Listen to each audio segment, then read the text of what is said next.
Well, good morning. Yes, it's me, Kenny Polcaro, your host of the party, and today is Tuesday, November 26, 2024. As we move now into this holiday shortened week, here are the things you need to know to get your day started. Well, yesterday the markets are celebrating the Scott Bessent nomination, right? Stocks surged again.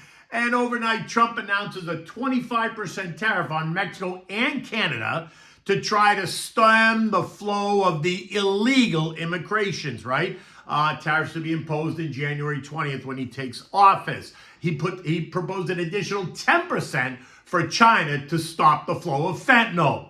Bonds, gold, and oil all trade lower yesterday, and the VIX is screaming that there's nothing to worry about, which is exactly why you need to worry. Bitcoin disappoints and trades lower for now. And what do we have for dinner? Well, these are the mini cheese rice balls that you have for an appetizer at Thanksgiving. We'll get to that in a moment. Look, it was a Scott Bessent rally. Investors, traders, and algos all very excited about the latest cabinet pick, a Wall Street hedge fund manager that now is expected to bring the Wall Street mindset to the Treasury. It was also, in my opinion, a move that shows support for the latest Trump commentary concerning the border. He is prepared to raise tariffs by 25% on both Mexico and Canada if they don't do something to stop the illegal invasion of our borders. Remember, no one is talking about legal immigration, right? Along with an additional 10% tariff for China for all the fentanyl that they produce and then send into our country via the Mexican border.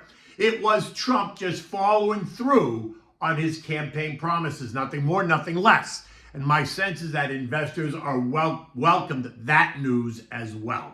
So stocks extended their gains. The Dow up another 440 points or 1%. The S&P up 18 points or 0.3. The Nasdaq gaining 52 points or 0.3. The Russell continues to outperform, rising 35 points or 1.5%. The transport stole the show, adding 380 points or 390 points or 2.25%, while the equal weighted S&P gained 66 points or 1%.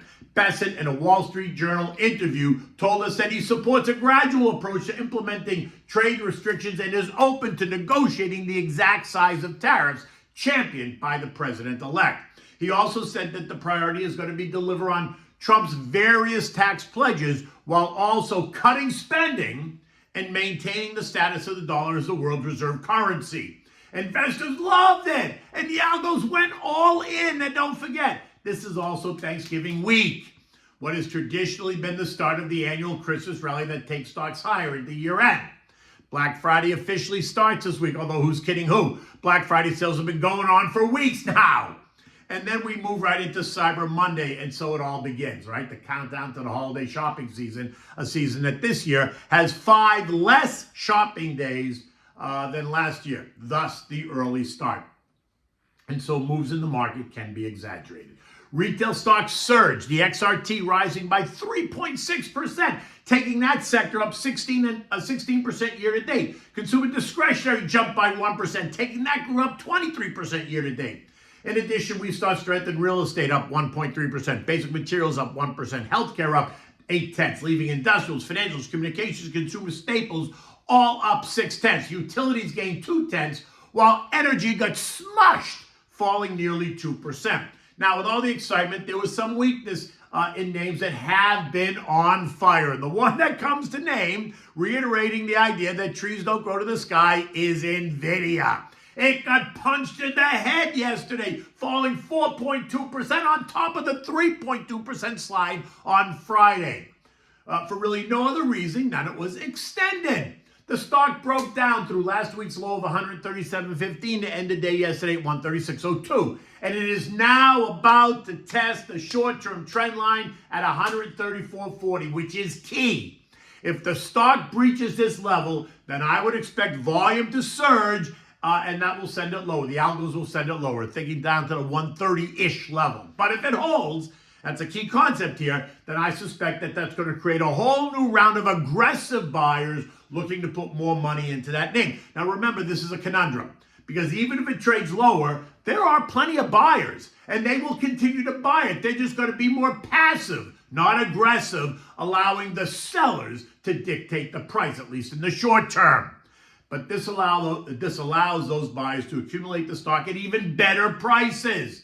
It just depends on your perspective. Some will think the weakness suggests that the party is over. They can't wait to get out the door. While others are going to look at the weakness as a great long-term opportunity. And this is what makes the market. Now, I guess you know which side of the fence I'm on. Now, bonds rallied hard on the back of the Bessent nomination. The TLT and TLH up 2.3% and 2% respectively. The AG index, the iShares U.S. Aggregate Bond Index, added 0.9. Yields plummeted. The 2-year lost 11 basis points to end the day, yielding 4.26%, while the 10-year fell 13 basis points to end the day, yielding 4.27. That's all the excitement in the small SMIDs, the small and mid caps, and real estate because they lower rates. Oil got crushed. WTI falling 3% to end the day at 69.10 on the idea that a ceasefire is being discussed in the Mideast between Israel and Lebanon. This triggered a sell-off, taking some of the risk premium out of the latest move higher. What is interesting is that the supply was really never disrupted during these last 6 or 8 months, right? But it was on the idea that the ongoing conflict would eventually cause some disruption, and that gave way to the risk premium that market participants built into the price. In addition, the Iraqis, the Saudis, and the Russians all got together yesterday in Baghdad for tea to discuss the latest conditions of the global energy markets, crude production, and supposed waning demand. In the end, they agreed that maintaining stability and fair pricing was the goal. Remember, OPEC Plus as a group is expected to meet in Vienna on December 1st, where they will decide on production quotas going forward. Quotas that have already been reduced as they try to stabilize prices in that $70 to $80 level. What happens at the meeting will be the catalyst for what happens next for prices. At the moment, we remain in the $65, $71 trading range for oil. Gold fell by 3% or nearly $100 yesterday to end the day at $26.42 on the heels of that Bessent nomination and the potential Mideast ceasefire, right? Think less conflict. Now, it's also about a fair amount of profit taking after the stunning move higher this year, especially during the last 3 months. Remember, gold was up 25% year to date, which is a massive move anyway for this asset. And it's up 13.5% since the August low, ahead of and going into what was expected to be this chaotic election. Investors piling into the precious metal as the safety trade, right? Think all the uncertainty, while foreign countries built up reserves. And now that the election is over and the cabinet appears to be coming together, the safety trade is being unwound. Gold has now fallen through the short-term trend line, and it's about to test the intermediate-term trend line at 26.13. Again, if it holds, it will set it up for a renewed push higher. But if it fails, then we could see gold test down to the 2,500, 2,550-ish trading range. Right now, we are in the 2613, 2700 trading range. The dollar index remains elevated at 106.84. The VIX is screaming that there's nothing to worry about, which is exactly why you need to remain vigilant. And Bitcoin has backed off. It did not pierce $100,000 yet, and it's trading, in fact, at $91,700 this morning. That's down $8,000 from all of Friday's excitement as Bitcoin groupies take some money off the table after it failed to pierce, right? What is interesting here, though, is you have to look at the chart. It went apoplectic post the election, rising 42% in just 2 weeks on all of the excitement of a new administration embracing the asset. And while they might, do not be surprised to see Bitcoin trade off just a bit to digest the news, right, about the election and the surge higher. Trendline support is now down at 76,200, which is down 16% from here. Just saying.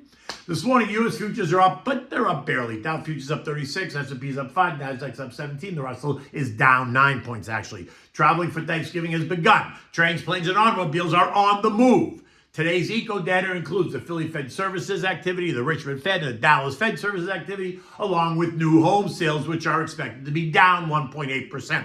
And the November FOMC minutes, where I don't expect anyone is going to learn anything new. Tomorrow, we're going to get mortgage apps in the first revision. The third quarter GDP expected to be unchanged at 2.8%. We're also going to get the Fed's favorite inflation gauge, the PCE index, which is expected to be up 0.2 month over month and up 2.3% year over year. And we're going to get pending home sales, which are expected to be down 2% month over month. Thursday is Thanksgiving, and Friday is a half a day. The moves this week can be, and most likely will be, exaggerated, so be careful. For long-term investors, these are not the days that you want to make any decisions. Remember, you are invested, so if we move up, great, you're participating. So stop worrying about it and enjoy the holiday. European markets are all just a little bit lower down, between 0.5% and 0.9%. Investors there are discussing the latest Trump tariffs along with possible ceasefire in the Mideast. The S&P closed yesterday at 59.87. It was up 18 points, but this after it tested a high of 6,020, which is a new intraday high. The rest of the week is going to be antsy. Volumes are going to start to decline, causing moves to be exaggerated. If you have to, put bids and offers in that are above and below the current prices to take advantage of any exaggerated move in the market while you might be away enjoying the holiday. Remember, long-term investing is a marathon, not a sprint. You can look me up, go to my website, click on the contact me link, put KP in the message box, and I will be happy to call you back. In any event, you can catch me today, by the way, at 12 o'clock on Cavuto, on Fox Business. At 12 o'clock, I'll be on with Neil, and we'll be discussing all of this. Okay, what are we having for dinner tonight? It's actually an appetizer. You can have it for your Thanksgiving dinner. It's the mini cheese rice balls. For this, you need ricotta, mozzarella, shredded locatelli romano. You need salt and pepper, eggs, seasoned breadcrumbs, vegetable oil, and cooked white rice. You want to begin by mixing the ricotta, the mozzarella, the locatelli, and then you're going to add in the cooked white rice. Set that aside. In another bowl, you're going to scramble 3 or 4 eggs, season it with salt and pepper, set that aside. In another bowl, you're going to put in the seasoned breadcrumbs. Now, on the stove, you're going to heat up a pot with vegetable oil. You're going to make it nice enough because that's where you're going to kind of deep fry the rice balls. So put enough oil in there, right? Now you're going to make the rice balls about the size of a golf ball. Remember, these are appetizers. They are not dinner. You're going to then, after you make them, you're going to dunk them in the eggs and then roll them in the breadcrumbs. Now you're going to add that to the hot vegetable oil. You're going to fry them until they're all nice and golden and delicious. You're going to remove them and set them on a plate with a paper towel just to absorb some of the oil that might come off. And then bam, you're going to just jump in and eat them. They are so good. Now look, you can also make these with ground beef and peas, but that's a recipe for another day. So happy Thanksgiving. Take good care. Until tomorrow, I am Kenny Polcari, your host of the party.